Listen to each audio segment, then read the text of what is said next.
नमस्कार, मैं हूं शशांक। आप देख रहे हैं आरटी न्यूज। आरटी न्यूज में आप सभी का स्वागत है। देखते हैं आज की बड़ी खबर। माया अवस्थी, एडीएम भोपाल। मैम, आज जन सुनवाई में कितने मामले आए कुल और क्या कार्रवाई हुई तत्काल में उनके ऊपर? देखिए, जन सुनवाई जो है प्रत्येक मंगलवार को कलेक्टर कार्यालय में और सभी जो है कार्यालय में शासन के निर्देश के अनुक्रम में की जा रही है। और आज जन सुनवाई में हमारे पास जो है 43 मामले आए हैं और जो कि विभिन्न विभागों से संबंधित हैं। इसमें जैसे कुछ थे कि बीपीएल राशन कार्ड जो है ब्लॉक हो गया है, उसका निराकरण जो है वही मौके यहीं पे कराया गया। उनका सॉफ्टवेयर में कि उनका क्यों रुक गया था, क्योंकि वो बाहर चले गए थे। इस तरह के कुछ थे मामले। कुछ मामले जो है सोसाइटियों के से संबंधित थे, सोसाइटियों की जांच से संबंधित, गृह निर्माण सोसाइटी। और कुछ 2-4 मामले हैं जो एलिमेंट्री एजुकेशन के तहत बच्चों के एडमिशन से संबंधित मामले थे, जो जिसके लिए कार्रवाई के लिए डीओ जो है डीओ भोपाल को निर्देशित किया गया। इसके साथ ही साथ 3 मामले जो है पुलिस विभाग से संबंधित थे, जिसमें कि एफआईआर दर्ज करने के संबंध में जो है एसपी साहब से तत्काल चर्चा करके उस संबंध में अनुरोध किया गया है। बीते सप्ताह मैम कितने मामले आए थे और उन पर अभी तक क्या कार्रवाई हो चुकी है? देखिए, इसमें जो है मैं आपको ये बताना चाहूँगी कि जन सुनवाई का जो पोर्टल है वो सीएम हेल्पलाइन पोर्टल से ही जो है से ही काम करता है। तो जैसे ही हम ये उसको पोर्टल पे चढ़ाते हैं तो वो सीएम हेल्पलाइन के रूप में कन्वर्ट हो जाता है। और उसमें उसी तरह से हमारी जो टाइम लिमिट है वो शुरू होती है L1 to L4 के लिए, कि एक हफ़्ता L1 लेवल पे, अगला हफ्ता L2 लेवल पे। तो जब से हमारी जन सुनवाई स्टार्ट हुई है तब से जो है हमारे पास जो लगभग 400 के लगभग जो मामले आए थे, उसमें से 198 मामले अभी हमारे लंबित हैं, जो विभिन्न स्तरों पे हैं, जिस पे कार्रवाई जो है जारी है। बाकी मामले जो हैं हमारे निराकृत हो चुके हैं। और इसमें ये हम बताना चाहेंगे कि हर जन सुनवाई में जो लास्ट जो जन सुनवाई है उसके प्रकरणों पे भी हम चर्चा करते हैं और कोशिश ये की जाती है कि अधिक से अधिक संतुष्टिपूर्ण निराकरण हो। कुछ मामले ऐसे होते हैं जिसमें कि व्यक्ति के अपात्र होने के कारण जो है वो शिकायतें संतुष्टिपूर्ण बंद नहीं होती हैं, तो उन्हें फोर्स क्लोज किया जाता है। मैम, बिल्डर्स के ऊपर भी कई मामले आ रहे हैं अभी जी, तो उससे संबंधित क्या कार्रवाई हो रही है? देखिए, बिल्डर्स के संबंध में मैं बताना चाहूँगी कि 2 तरीके के मामले हैं, जो कि अलग अलग क्षेत्र होने के कारण अलग अलग कॉम्पिटेंट अथॉरिटी हैं। इसमें नगर निगम एरिया से संबंधित जो कॉलोनी के मामले हैं या अवैध जो है बिल्डर के द्वारा निर्माण के मामले हैं, उस संबंध में आयुक्त नगर निगम को कार्रवाई के लिए निर्देशित किया जाता है। उनके प्रतिनिधि के रूप में जो डिप्टी कमिश्नर आते हैं, उनको इस संबंध में हम कार्रवाई के लिए निर्देशित करते हैं। और जो ग्रामीण क्षेत्र है उसमें हमारे कलेक्टर साहब कॉम्पिटेंट अथॉरिटी हैं और वो पूरी कार्रवाई एसडीएम के माध्यम से की जा रही है। Thank you. मैं जन सुनवाई में बिल्डर के विरुद्ध कार्रवाई चाहती हूँ, इसलिए मैं यहाँ आई हूँ क्योंकि मुझे मेरा पैसा वापस चाहिए। हम लोग बहुत ज़्यादा परेशान हो चुके हैं। बिल्डर ने ना हमें मकान दिया है और ना ही वो हमें हमारा पैसा दे रहा है। रेरा का भी बिल्डर का साथ दे रहा है। मिनी राज मोदी, विनी राज मोदी, स्वास्तिक पारस इनक्लेव, श्री आदिनाथ डेवलपर्स। ये कब का मामला है? ये मैं तो 2014 में लिया था। ये पिछले 10 साल से ही लोग इसमें परेशान हैं। थोड़ा पूरा मामला बताइए। ये इन्होंने बिल्डर ने ब्लॉक बनाया नहीं, मुझसे 10,28,000 रुपये ले लिया और अगस्त 2014 में बना के देने वाला था, तो उन्होंने दिया नहीं। रेरा से मैं मूल और प्लस ब्याज नवंबर 2019 को आदेश हो चुका ब्याज सहित, उसका केस मैंने रेरा में वसूली हेतु मैं ब्याज का केस लगाया हूँ नवंबर 2019 को। रेरा ने भी अभी तक हमारी मूल और ब्याज नहीं दिलाया।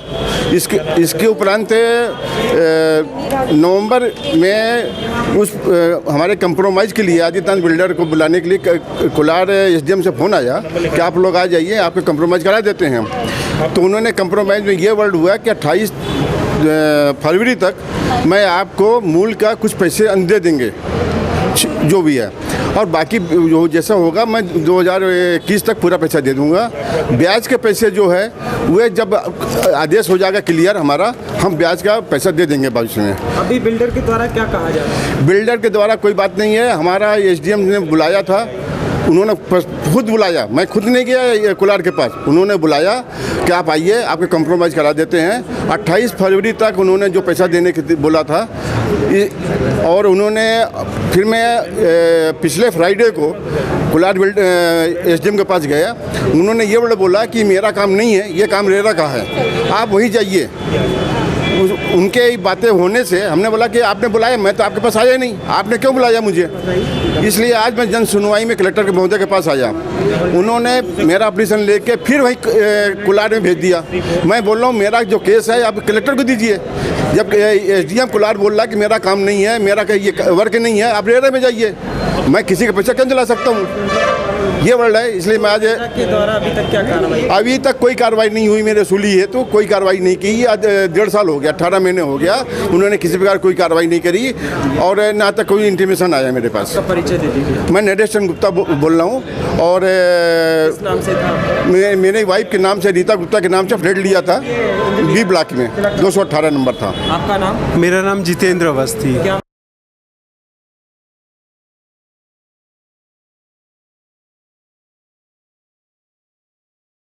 क्या हमारा प्लाट है 1987 से चक्कर लगा के पैसा साहब पक्का काम होगा जब आपको देंगे, पक्का काम होगा जब आपको देंगे। अब पक्का काम हो गया, रजिस्ट्रियाँ हो रही हैं लोगों की। आज 30 साल तो जो होगा, आज 3 साल से कंपलसरी हम जा रहे हैं, सुबह शाम आजकल, सुबह शाम आजकल, सुबह शाम आना, अब आना। जुबान दे दी आपको मिलेगा। हमारी ये हालत के एंड पे उन्होंने यह कह दिया कि आपने शिकायत करी। हाँ, हमने शिकायत करी।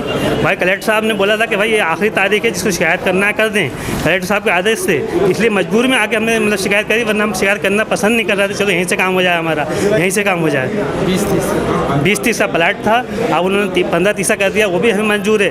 फिर कहते हैं हाँ तुम्हें प्लाट मिलेगा, छोड़ो 19-20, वो भी हर बात मंजूर है। 19-20 दे दो, जैसा चाहो वैसा दे दो, जहाँ चाहो वहाँ दे दो। आप जो प्लाट नंबर था उससे हटा के दो तो भी हमें मंजूर है, हर बात मंजूर है। मतलब भरोसा दिला के आपको मिल जाएगा, आपको देंगे। जुबान दे दी। अब यह एंड में आके आपने शिकायत करी थी, वहाँ से जाके ले लो। आसिफ अली जी, जिनसी। मौजूद है जिला कलेक्टर जन सुनवाई भोपाल में। यहाँ कलेक्टर कार्यालय में जो जन सुनवाई होती है, यहाँ पर फरियादी लोग आए हुए हैं अपनी समस्याओं को लेकर। यहीं पर हमारी मुलाकात आरटीओ से संबंधित एक फरियादी से हुई है। आइए जानते हैं इनका क्या कहना है। हाँ जी, आपका नाम? प्रताप सिंह यादव। क्या मामला है पूरा बताइए। मामला हैगा कोविड-19 में वाहन अधिग्रहण किए गए थे, उस संबंध में मेरे द्वारा जानकारी चाहिए गई थी आईटीआई के माध्यम से। प्रथम जानकारी चाहिए गई थी क्षेत्रीय परिवहन अधिकारी द्वारा वाहन अधिग्रहण किए गए थे, जिसमें टाटा मैजिक, लोडिंग, आपे वगैरह सब थे। उस संबंध में मैंने जानकारी के लिए आवेदन लगाया क्षेत्रीय परिवहन कार्यालय भोपाल को दिनांक 12/9/2020 को। उसके बाद में क्षेत्रीय परिवहन अधिकारी ने मुझे जानकारी देने से मना करा और कहा कि जांच कोरोना क्राइम ब्रांच में जांच लंबित है, जबकि जांच पूर्ण हो चुकी थी। उसके कागज़ भी मैंने प्रस्तुत किए, परंतु उनने ना मानते हुए मेरा आवेदन निरस्त किए। फिर मैंने प्रथम अपील अधिकारी माननीय कलेक्टर महोदय के यहाँ अपील की। अपील में माननीय कलेक्टर महोदय द्वारा मुझे आदेश दिया गया है कि आप तुरंत 15 दिन के अंदर आपको संपूर्ण जानकारी मिल जाएगी। वो जानकारी न देते हुए कलेक्टर महोदय के आदेश की अवमानना करते हुए संजय तिवारी आईटीओ प्रभारी आईटीओ वर्तमान में, उन्होंने मना करके उल्टा कलेक्टर महोदय को आदेशित कर दिया है कि आप आपके कार्यालय के संबंधित जानकारी आप दें। जब इनके कार्यालय संबंधित जानकारी थी तो पहले आपने मुझे जानकारी देने से मना क्यों किया, क्यों कहा? जानकारी क्या मांगी है वो थोड़ा कोविड-19 में टाटा मैजिक जो भोपाल शहर के अंदर जन सुविधा हेतु जनता की सुविधा हेतु शासन के द्वारा अधिग्रहण की गई थी। उस जानकारी के अंदर वो जानकारी मांगी कि इनका पैसा आपके द्वारा किसको दिया गया, जबकि इनके द्वारा दलालों, बिचौलियों और फर्जी ट्रेवल्स एजेंसियों को पैसा दे दिया गया। किसके द्वारा दे दिया गया है ये पैसा? ये पैसा आईटीओ के माध्यम से कलेक्टर महोदय को अनुमोदन करा, इनने गलत अनुमोदन करने से वो पैसा दूसरे लोगों के हाथ में, जबकि अधिग्रहण किए गए वाहन का पैसा अधिग्रहण वाहन स्वामी के अकाउंट में आना था, शासन के माध्यम से आना था। इसके पहले भी अधिग्रहण वाहन किए जाते हैं तो उसका पैसा शासन के माध्यम से वाहन स्वामी के अकाउंट में आता है, परंतु इस बार अकाउंट में न आते हुए किसी अन्य ट्रेवल्स एजेंसी के अकाउंट में डाल दिया गया। अभी आप जन सुनवाई में आए हैं, क्या मांग करना चाहते हैं? मांग ये कलेक्टर महोदय से ये निवेदन है कि लोक सूचना अधिकारी संजय तिवारी को दंडित किया जाए और मुझे जानकारी तुरंत निःशुल्क दिलाई जाए। आपका नाम? भूपेंद्र कुमार जैन। जी, पूरी मामला बताइए, क्या मामला है? सबसे पहले तो मैं ये कहना चाहूँगा कि लोक सूचना अधिकारी आरटीओ कार्यालय के जो संजय तिवारी हैं, ये सूचना के अधिकार के तहत जानकारियाँ लंबे समय से नहीं देते हैं, जिसकी अपीलों में हम लोगों को बार बार आना पड़ता है। कलेक्टर महोदय द्वारा आदेशित करने के बाद भी ये जानकारियाँ उपलब्ध नहीं कराते। ये पहला प्रकरण नहीं है, और भी प्रकरण इस मामले में इसी तरह से घटित हुए हैं। तो कोविड-19 के टाइम में जो जिन गाड़ियों मैजिकों का अधिग्रहण किया गया था जन सुविधा में, अस्पतालों के काम काज में पेशेंटों को लाने ले जाने के लिए, तो उनके पेमेंटों में भुगतान में बहुत ज़्यादा गड़बड़ियाँ हुई हैं। फर्जी बिल बने हैं, एक व्यक्ति का पेमेंट बिचौलियों के अकाउंटों में भेज दिया गया, कई व्यक्तियों का पेमेंट। इसको लेकर जानकारी प्रताप सिंह यादव द्वारा मांगी गई थी। और उस आवेदन के साथ जो क्राइम ब्रांच में जांच हुई थी उसका जांच प्रतिवेदन भी उन्होंने प्रस्तुत कर दिया था कि ये जांच पूर्ण हो चुकी है। लेकिन आरटीओ ने उस पेपर को भी नज़रअंदाज करते हुए ये आदेशित कर दिया कि चूंकि जांच चल रही है इसलिए हमें ये कॉपी नहीं दे सकते। इसका मतलब ये हुआ कि कॉपियां इनके पास उपलब्ध था, रिकॉर्ड इनके पास उपलब्ध था, लेकिन ये देना नहीं चाहते थे। प्रताप सिंह यादव प्रथम अपीलीय अधिकारी श्रीमान कलेक्टर महोदय के समक्ष आए और तीनों अपीलों में कलेक्टर महोदय के समक्ष इन्होंने वो प्रस्तुत किया कि इसकी जांच पूर्ण हो चुकी है और जांच प्रतिवेदन भी पेश कर दिया इन्होंने। उस पर से प्रथम अपीलीय अधिकारी कलेक्टर महोदय ने 15 दिवस के अंदर इनकी तीनों अपीलों में जानकारी उपलब्ध कराने के लिए आदेशित किया। इन्होंने उस आदेश की कॉपी दी, यहाँ से भी उस आदेश की कॉपी गई।